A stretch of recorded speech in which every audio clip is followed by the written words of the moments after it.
این جلسه ما قصد دارم که نسبت‌های مثلثاتی جمع دو زاویه و همین رقم نسبت‌های مثلثاتی تفاضل دو زاویه رو با هم دیگه بررسی کنیم.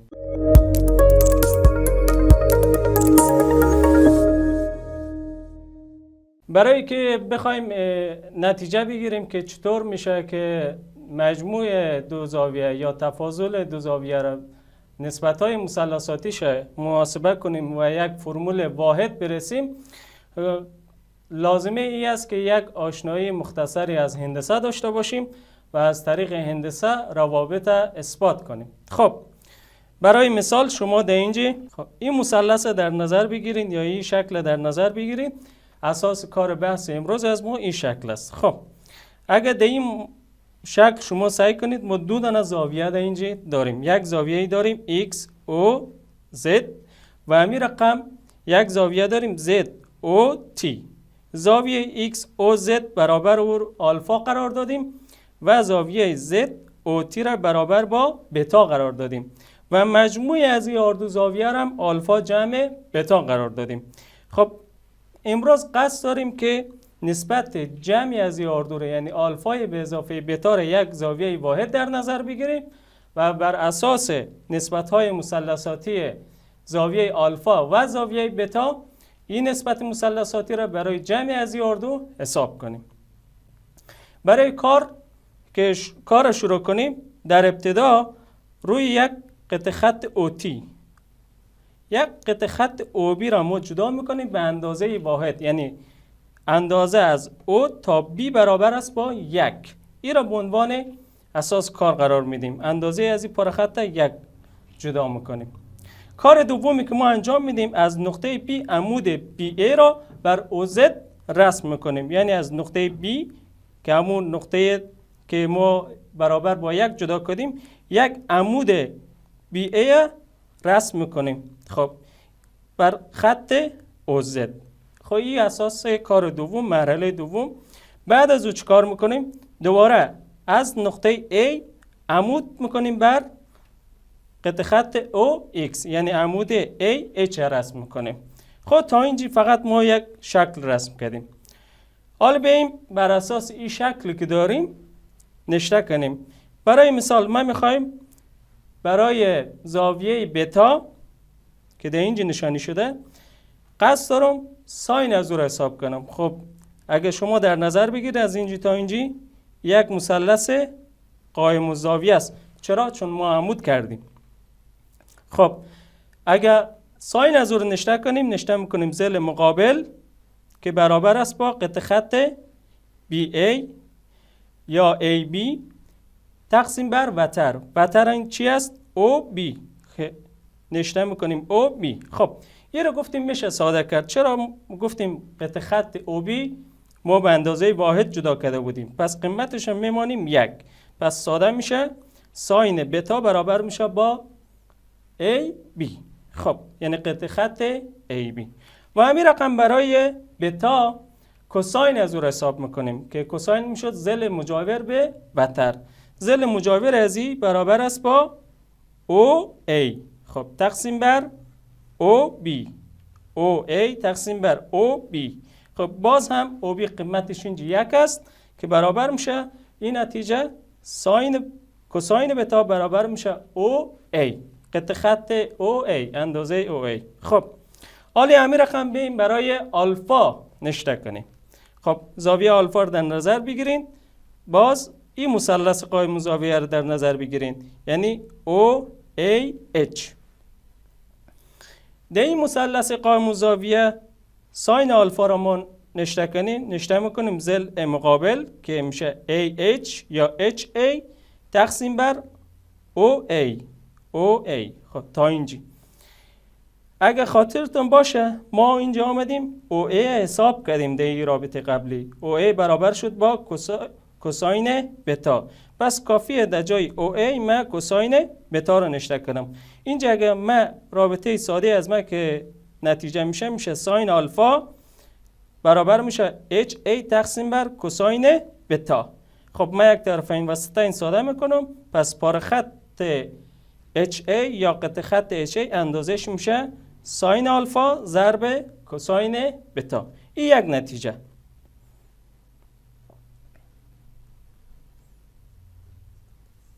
خب حالا برای کوساین آلفا ما می رقم رابط نشته میکنیم که ضلع مجاور از او برابر است با OH و ترم برابر است با OA که باز روابط به این رقم تشکیل میشه. باز در جای OA من میتونم قیمت از او را نشته کنم که OA برابر با کوساین بتا بود. باز مشابه رابطه قبلی برای پارخط یا قطع خط OH این رابطه حساب میشه، یعنی OH میشه کوساین آلفا ضرب در کوساین بتا.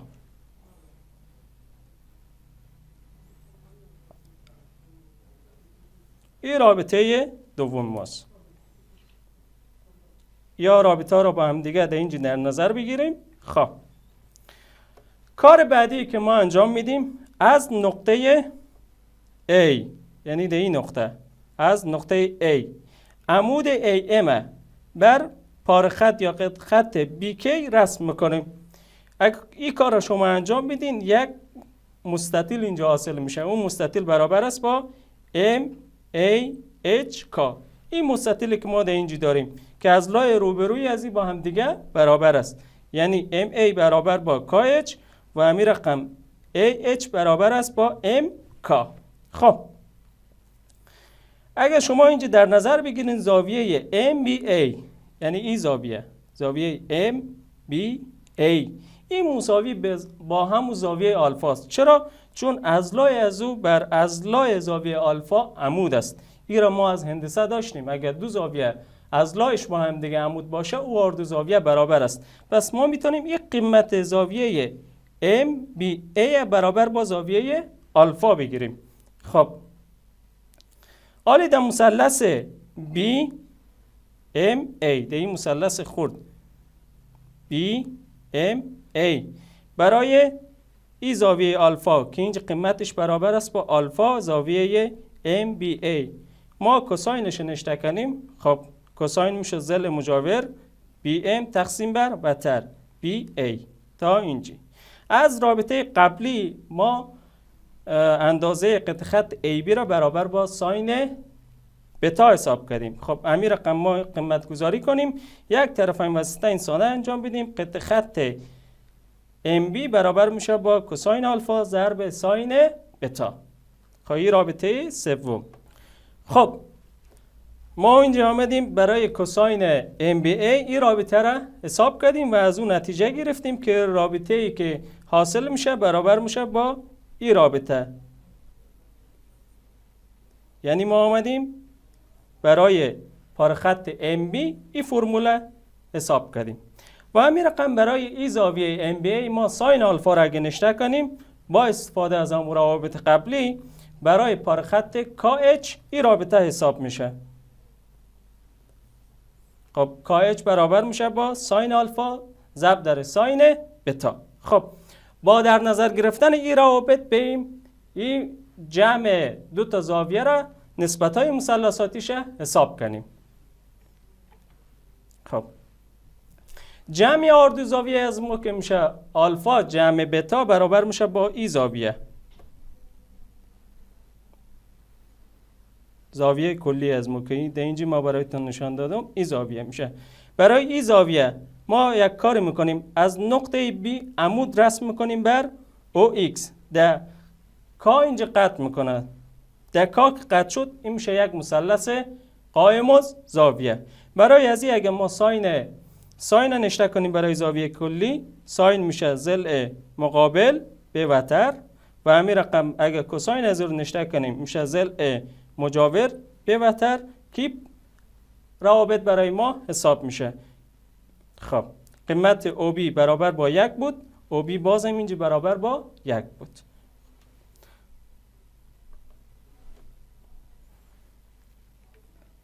خب حالا با استفاده از این 4 رابطه که ما داشتیم که قیمت پارخط KB از دو قسمت تشکیل شده، KM جمع MB یا BM، ما کافیه قیمتایش را جایگذاری کنیم. که قیمت قائم و آیچ از روابط قبلی میشد ساین آلفا ضرب در کوساین بتا و همین رقم قیمت ام بی برابر میشد با کوساین آلفا ضرب در ساین بتا. با استفاده از او 4 دانه فرمولی که ما حساب کردیم، پس میتونیم این را نشته کنیم که ساین آلفای جمع بتا برابر میشه ساین آلفا کوساین بتا جمع کوساین آلفا ساین بتا. این رابطه است که برای مجموع دو زاویه اگر ساینش ما بخوایم حساب کنیم از این رابطه کار میگیریم. خب دوستای عزیز، در اسلاید قبلی ما آمدیم برای ساین آلفای جمع بتا یک فرمول حساب کردیم. با استفاده از او 4 دانه رابطه که ما اثبات کردیم. در اینجا باز هم اگر شما قصد داشته باشین که کوساین آلفا جمع بتا را حساب کنین، کافی است در جای پاره خط یا قطع خط اوکی این قیمتش شما جایگذاری کنید که قیمت OH برابر میشه کوساین آلفا ضرب در کوساین بتا و همین رقم قطع خط KH اندازش میشه ساین آلفا ساین بتا. یک قیمت گذاری ساده اگر انجام بدین شما در این فرمول نهایی میرسین که این فرمول هم میتونیم از این خاطر در یاد داشته باشیم که این فرمول کوساین دو تا زاویه را برای ما حساب میکنه. خب ما آمدیم ساین و کوساین حساب کردیم، حالا قصد داریم که تانژانت برای جمع آلفای بتا حساب کنیم. خب کافیه شما از رابطه ساده حساب کنید که تانژانت یک زاویه میشد ساین اون زاویه تقسیم بر کوساین زاویه. خب ساینش که ما حساب کردیم، همون رابطه ای که اول حساب کردیم، یه هم میشد همون قانون در جای کوساین هم همون قانون دوم ما حساب کردیم، یک قیمت گذاری ساده انجام دادیم. حالا میشه این رابطه هم ساده تر انجام داد. کافیت هم صورت و هم مخرج شما تقسیم بر کوساین آلفا ضرب در کوساین بتا کنین. این تقسیم اگه شما انجام بدین، یک ساده سازی انجام بدین، در این فرمول میرسین که تانژانت آلفای جمع بتا برابر میشه تانژانت آلفا جمع تانژانت بتا تقسیم بر یک منهای تانژانت آلفا تانژانت بتا. این رابطه سوم مهم ماست که امروز ما در اینجا استنتاج کردیم. پس برای مجموع دو زاویه ما از این فرمول کار میگیریم تا تانژانت از او را حساب کنیم. خب دوستای عزیز، اینجا یک دانه فعالیت دادیم نسبت مثلثاتی کوتانژانت از آلفا جمع بتا را شما به عنوان یک فعالیت، به عنوان یک کار خانگی در خانه حساب کنید که خیلی ساده است. کافی است اون روابط را جایگذاری کنید تا به یک رابطه فرمول کلی برسین.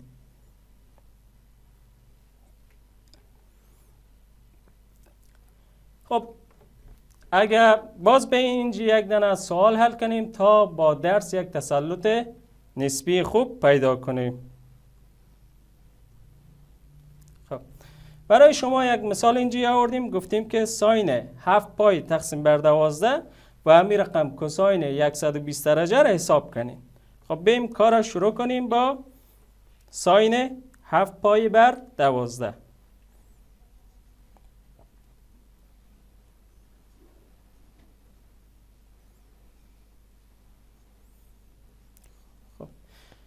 من میتونم ساین 7 پای بر 12 این رقم نشته کنم.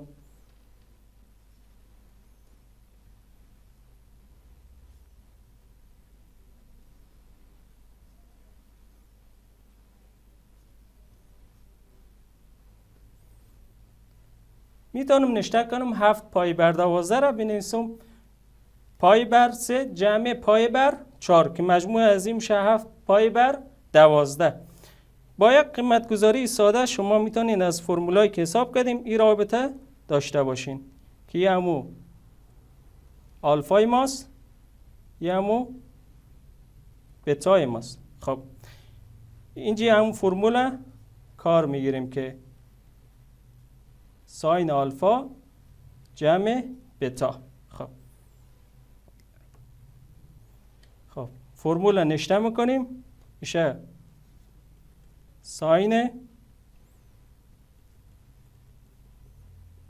پای بر 3 کوساین پای بر 4 جمع کوساین پای بر 3 ضرب ساین پای بر 4. خب این رابطه ای است که ما رسیدیم.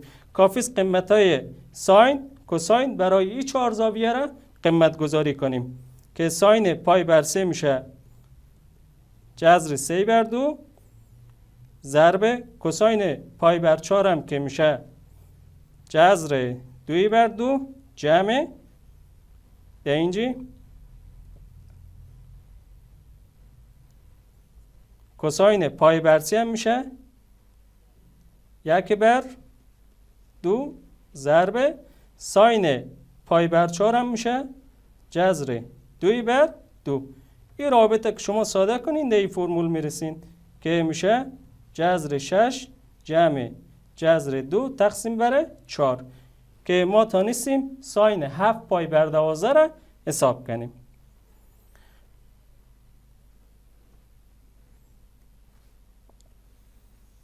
خب حالا کوساین 120 درجه را گفته حساب کنین. من میتونم 120 درجه را این رقم نشته کنم.